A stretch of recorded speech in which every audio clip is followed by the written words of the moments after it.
मुत्तहदा कौमी मूवमेंट के कायद अल्ताफ़ हुसैन साहब ने 22 अगस्त वाली बात को दोहराया है और बड़ा इंकशाफ किया है कि वो लोग जो कि आज उनसे वफ़ादारी नहीं करते और उनके मुखालिफ होकर खड़े हैं, वो 22 अगस्त से पहले ही एमक्यूएम के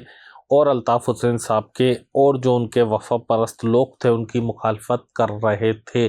उन्होंने कहा कि इसका अंदाज़ा उनको पहले से ही होना शुरू हो गया था, लेकिन इस तरह जो इस्टेब्लिशमेंट थी उसने अपने पंजे गाड़ लिए थे एमक्यूएम के अंदर के उसको एकदम सारे सिस्टम को तब्दील करना आसान अमल नहीं था, जिसके लिए जब उन्होंने काम करना शुरू किया तो फिर ये सारे के सारे मामलात सामने आ गए। इसकी क्या तफसीलात हैं और कौन वो लोग थे, इस हवाले से मैं गुफ्तगू करने जा रहा हूँ। आपसे गुजारिश है कि हमारे चैनल को लाइक करके सब्सक्राइब करें, बेल आइकन को प्रेस करें, कमेंट बॉक्स में राय अपनी ज़रूर दीजिएगा कि आपको प्रोग्राम कैसा लगा। बहुत शुक्रिया जुल्फ़िकार अली बब्बर की जानिब से।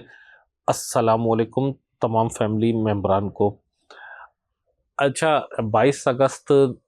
2016 तो हुआ, लेकिन उससे पहले भी आपने देखा होगा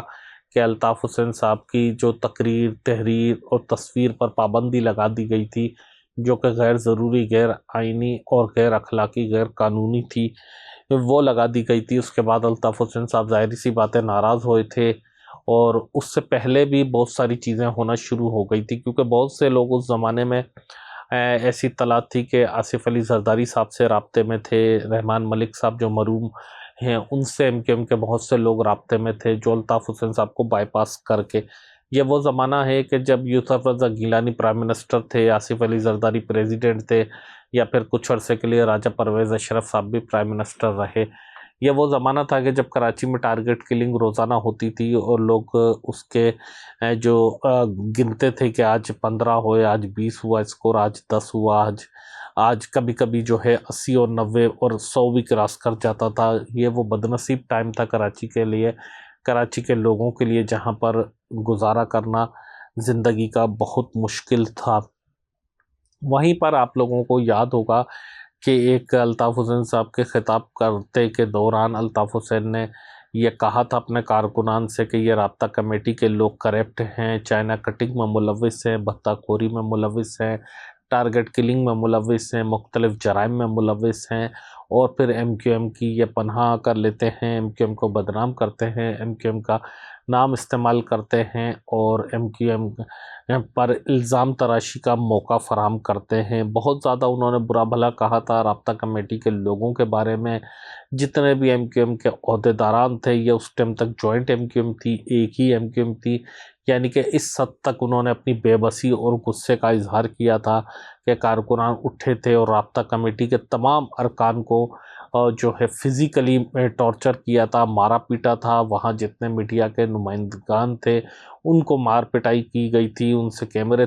छीन लिए गए थे, उनसे के उसके बाद जो टेप होती थी उस ज़माने में, कैमरे में कैसेट जिसको पुराने दौर का कहा जाता है, टेप PD 170 में ज़्यादातर उस ज़माने में थे कैमरे, वो टेप निकलवा ली गई थी कमर मंसूर साहब की तरफ से, और जो है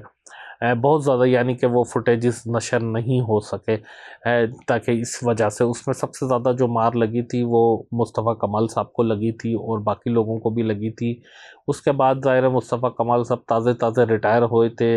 मेयरशिप से, जो के सिटिंग नाज़िम थे, बड़े पावरफुल, और उस टाइम पर सेनेटर थे, डिप्टी कन्वीनियर थे एमक्यूएम के, तो वो वहाँ से बगैर कुछ कहे दुबई चले गए थे और उन्होंने खामोशी इख्तियार कर ली थी। इसी ज़माने में एक ख़ातून थी जो कि ओहदेदार थी एमक्यूएम की और आज भी अल्ताफ़ हुसैन साहब की वफ़ा परस्त हैं, नाम लेना मैं मुनासिब नहीं समझता। उनका ये कहना है कि जब ये सारी सूरत हाल हो रही थी तो एक सिलसिला था कि फैक्स किया जाता था अल्ताफ़ हुसैन साहब को,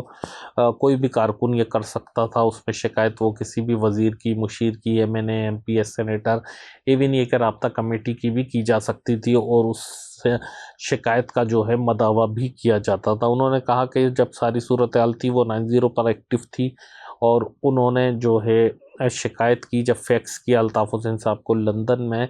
تو بجائے اس کے کہ وہ الطاف حسین صاحب تک پہنچتا، اگلے دن رابطہ کمیٹی نے ان کو بلا کر ٹھیک ٹھاک قسم سے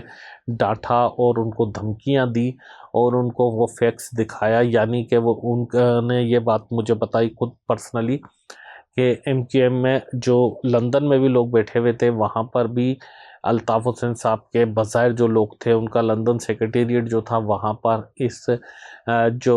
رابطہ کمیٹی تھی جنہوں نے بعد میں الگ اپنے آپ کو کیا، ان کے لوگ وہاں پر بیٹھے ہوئے تھے۔ یہ ساری باتیں 22 اگست سے پہلے کی باتیں ہیں، یہ ساری کی ساری باتیں یہ اس نفرت انگیز تقریر سے پہلے کی باتیں ہیں، اس جلاؤ گھیراؤ سے پہلے کی باتیں ہیں، اس سے ساری پہلے کی، یعنی کہ ایک لاوا پک رہا تھا، اس پہ تیاری ہو رہی تھی، نفرتیں ہو گئی تھی، سازشیں ہو رہی تھی، غدار داخل ہو چکے تھے صفوں میں، پلان چل رہا تھا۔ آپ نے دیکھا ہوگا کہ 90 پر چھاپا پڑا تھا، مختلف سیکٹرز پہ چھاپا پڑا تھا، مختلف یونین کونسلز پر چھاپا پڑا تھا، مختلف لوگوں کو جو ہے گرفتار کیا گیا تھا اور اسلحہ پکڑا جاتا تھا، اور سارا کے سارا رینجرز کی نگرانی میں یہ چل رہا تھا۔ جیسے ہی میاں نواز شریف صاحب کی حکومت کا آغاز ہوا تھا تب سے جو ہے یہ سارا کے سارا جو سلسلہ شروع ہوا، تو وہ سلسلہ بالآخر 22 اگست کو وہ جولا مکھی پھٹا اور لوگوں کو پتہ چلا، جو لوگ زیادہ سیاست میں دلچسپی نہیں رکھتے، کہ کیا ہوا ہے۔ پھر 23 اگست ہوتی ہے، ایک دم سارے لوگ اچانک سے ایک ہی رات میں جو بظاہر تو رینجرز کی تحویل میں تھے، لیکن کہا جاتا ہے کہ ریجنٹ پلازا کے میں جو ہے میٹنگ چل رہی تھی اور عہدے تقسیم کیے جا رہے تھے اور سارا سیٹلمنٹ ہو رہا تھا۔ اس کے بعد وہ آ کے پریس کانفرنس کرتے ہیں۔ 22 اگست کو بھی میں کراچی پریس کلب پر ہی تھا، 23 اگست کو بھی تھا، 21 اگست کو بھی تھا، 24 اگست کو بھی تھا، 20 اگست کو بھی تھا۔ تو یہ سارا منظر بھی میں نے اپنی آنکھوں سے دیکھا تھا، یہ ساری چیزیں۔ تو یعنی کہ الطاف حسین صاحب کے خلاف سازش جو ہے 22 اگست سے بہت پہلے سے چل رہی تھی، اسی کا انہوں نے ذکر کیا، اسی کا انہوں نے تذکرہ کیا۔ تو ان کو اندازہ تھا، لیکن اتنا اندازہ نہیں تھا کہ اتنے سارے لوگ ان کے غدار ہو چکے ہیں یا ان کو چھوڑ چکے ہیں، شاید اس حد تک ان کو اندازہ نہیں تھا۔ خیر، آپ لوگ اس حوالے سے کیا اپنی رائے رکھتے ہیں؟ آپ لوگوں کی کیا سوچ ہے؟